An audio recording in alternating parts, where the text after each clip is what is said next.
Welcome back to Negotiation Tactics. I hope most, if not all of you, have had the opportunity to view the HBO documentary Boycott. It is a brilliant depiction of Dr. King and the early civil rights movement from a negotiation tactics perspective. If you took the questions that I put your syllabus in mind as you watched the HBO documentary, you saw Dr. King and his community exercise a best alternative to a negotiated agreement, actively create that best alternative to a negotiated agreement, and repeatedly respond diplomatically and constructively to the nastiest of tactics. Today I would like to focus on nasty negotiation tactics and recommended response. I will spend most of my time with a PowerPoint that I have prepared for you. Now, I am speaking particularly to the women in the class. You must learn to hold your ground and not give in to bullying, intimidation, nasty tactics. Unfortunately, research shows that U.S. women are still more likely than not to collaborate and give away the store, not look out for their own interests. And so I actually on campus have students practice asserting themselves and holding their ground in the face of nastiness so that they can prepare for the fire of negotiation. Let's turn to my PowerPoint right now. I recommend that you stay focused on your interests and needs. If you can do that and not react to nasty tactics, you've made a great deal of progress. Now, the international research that I've studied, and this is research of the best negotiations in terms of negotiating satisfactory, sustainable agreements, shows and concludes that you need to be just nasty or aggressive enough so that opponents know you cannot be bullied. Otherwise, what you are studying in this course, win-win skilled negotiation, is definitely what leads to the best negotiation agreements. Don't react is my first advice recommendation. And given, some of you have studied psychology, even if you haven't, you're aware that we have this automatic human fight, flight, freeze response in the face of aggression, stress. So it's not easy to learn to counter that so that we don't react and give a nasty negotiator power with our reaction. What I recommend is that, and hopefully all of you have done some of this already in your lives, you actively, consciously build your inner self-esteem, confidence, and resilience. The more you can do this, and there are many different ways of doing this, but the more you build an inner independence from what others are thinking of you or doing. And this is critically important if you ever find yourself in the face of nasty negotiation tactics.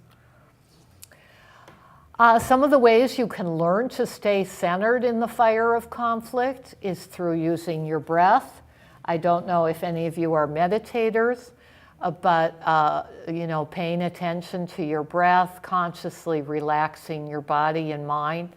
Some meditators use a mantra where they reassure themselves everything's going to be okay. As I said earlier, when you react, you actually lose your center and you give the other side the power, the reaction they're seeking. So you're reinforcing bad behavior and you don't want to do that.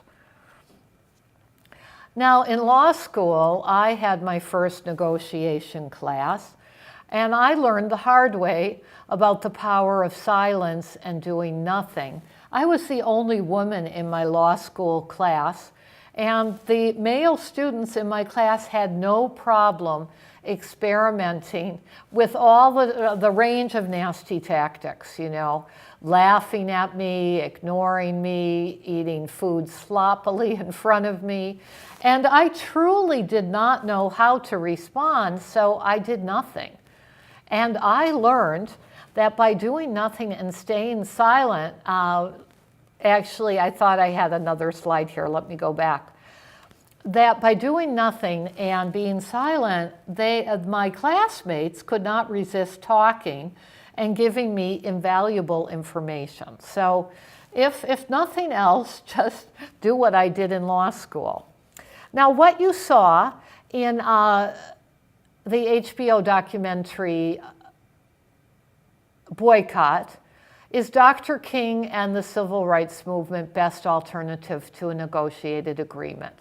They actually laid the foundation for bringing a lawsuit, going all the way to the Supreme Court, relying on the US Constitution, law, and the politicians at the time to support them, because there was no way they were going to move forward at the negotiation table. You also need to be prepared to empower yourself and actively create a best alternative for meeting your most important interests and needs. That's your BOTNA. So you're prepared to walk away from the negotiation table and still powerfully meet your needs. This is not just a fallback alternative. What would happen if you just walked away from the negotiation? This is creating something that truly, truly serves your most important interests. And the Harvard material you're studying in the course will help you with this.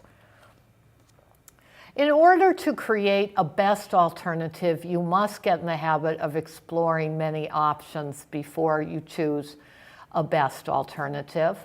And this takes some time and effort.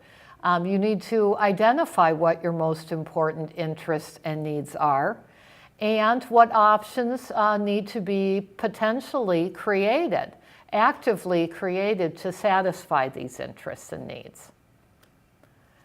Now, if you're not prepared to do that kind of work, a simple recommendation is to simply name the tactic, name the nasty tactic. For example, I see you're trying to push me around, or I'm not comfortable with your tone of voice.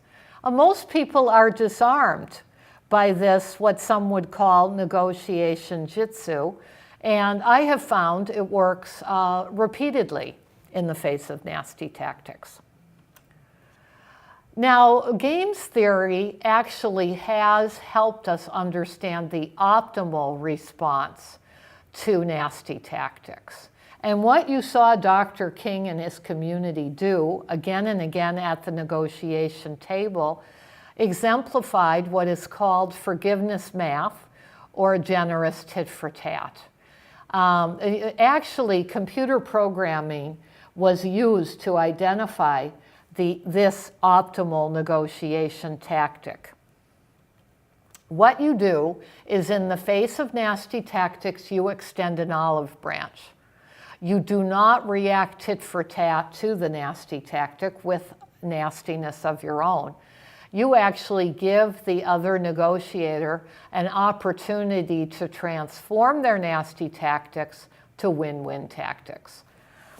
Now, of course, not every human being is capable of recognizing opportunities, and unfortunately, humans at their worst are their own worst enemies, and they will reject what is in their own best interest. So you might need to try this tactic repeatedly to see if you can persuade the other side that they will actually be better off if they accept your olive branch and opportunity. Now, at times, it's not going to work, and you need to try other responses to nasty tactics. What I have found in all my years of practice in the thick of angry, destructive conflict is that sincere, skilled empathy will potently transform anger and a hostile climate. It will diffuse. in most situations, but it takes, a great deal of practice to actually be able to do this in the face of, for example, an angry attack, a personal attack, some other very provocative, nasty tactic. What I recommend to all of you is you try to practice this as much as you can so that you're prepared when it really counts to do effectively. Knowing our natural gifts, negotiating, persuading, responding to nasty tactics is critically important, because generally we will fall back on and use what comes to us naturally, what works easily for us. And sincere empathy appears to be one of my natural gifts, as well as not reacting and extending the olive branch. That is true unless you're a member of my family, someone I know intimately. Then it's a whole different discussion about the ability to push buttons and get reactions. But when it comes to strangers and a professional life, those are what work for me. Now, we're going to be spending some time in this course giving each other feedback, helping you identify your natural gifts. Please let me know if I can help with this. That is it for this week. I've given you a lot of information, a lot of recommendations, and what I'm going to be asking of you every week, in addition to, emailing me your questions, is that you practice these skills with real people in your professional and personal lives, and then come back to class, come back to your group discussions, come back to me with what worked, your successes, what challenged you for discussion and feedback. Let's use this class as a learning laboratory. Have a wonderful week.